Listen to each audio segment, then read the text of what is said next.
পদ্ধতি হলো পিআর পদ্ধতি। এই পিআর পদ্ধতির ভিত্তিতে নির্বাচন হবে, লেভেল প্লেইং হবে, প্রশাসনের নিরপেক্ষতা নিশ্চিত করতে হবে। ২৪ সালে ফ্যাসিবাদের পতন হয়েছে। ফ্যাসিস্ট শাসক হাসিনা দেশ ছেড়ে পালিয়েছে। ৮ তারিখ একটি অন্তর্বর্তীকালীন সরকার গঠিত হয়েছে ডক্টর ইউনূসের নেতৃত্বে। দায়িত্ব গ্রহণের পর এই সরকারের প্রধান ঘোষণা করেছিল বাংলাদেশে যাতে আর ফ্যাসিবাদ ফিরে আসতে না পারে। ফ্যাসিবাদে আমলে রাষ্ট্র ব্যবস্থাকে যেভাবে ধ্বংস করা হয়েছে তার জন্য তিনি সংস্কার করবেন। তিনি বলেছিলেন জুলাই অভ্যুত্থানের গণহত্যা সহ দুর্নীতিবাজদের বিচার করবেন। তিনি বলেছিলেন ইতিহাসের একটি সেরা নির্বাচন জাতিকে উপহার দিবেন এবং এটাও বলেছিলেন নির্বাচনকে সুষ্ঠু করার জন্য, শান্তিপূর্ণ উৎসম্বল করার জন্য মৌলিক সংস্কার করবেন। সংস্কারের জন্য তিনি কমিশন গঠন করেছিলেন।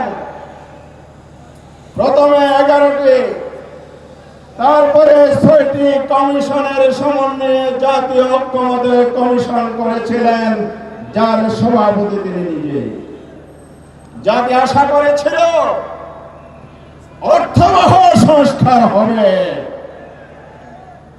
জামায়াত ইসলামী দাবি করেছিল সরকার তার প্রতিশ্রুতি বাস্তবায়ন করবে, সংস্কার করে সুষ্ঠু নির্বাচনের ব্যবস্থা করবে। কমিশন 3 পর্বের আলোচনায় মিলিত হয়েছে। 84টি বিষয়ে ঐক্যমত হয়েছে, কিন্তু তারা নির্বাচনের জন্য যে সংস্কার বলেছিল, রাষ্ট্রকে পথহারা দিশাহারা অন্ধকার জগৎ থেকে আলোর পথে নিয়ে আসার জন্য মৌলিক সংস্কারের যে কথা বলেছিল তার বাস্তবায়নের কোন প্রতিশ্রুতি বা কার্যকর পদক্ষেপ নেয় নাই। জামায়াত ইসলামী বারবার দাবি করেছে কাগজি সংস্কারের কোন মূল্য নাই যদি আইনি ভিত্তি দেওয়া না হয়। এই জন্য আমরা ঐক্যমত্য কমিশনে গতকাল পর্যন্ত জোরালো দাবি করেছে ফেব্রুয়ারিতে নির্বাচন হতে হবে, তার আগে এই জাতীয় সনদ সংস্কারের আইনি ভিত্তি দিয়ে বাস্তবায়ন করতে হবে। তা যদি না হয়, আপনারা যদি কার্যকর ব্যবস্থা না করেন, রাজপথে জনগণ নেমেছে, দাবি আদায় না করে রাজপথ থেকে ঘরে ফিরবে না। আসুন জাতীয় সনদের ভিত্তিতে নির্বাচন, ফেব্রুয়ারিতে নির্বাচন, আর ত্রুটিপূর্ণ প্রচলিত নির্বাচন পরিহার করে এই পদ্ধতি সফল এবং সুন্দর পদ্ধতি হলো পিআর পদ্ধতি।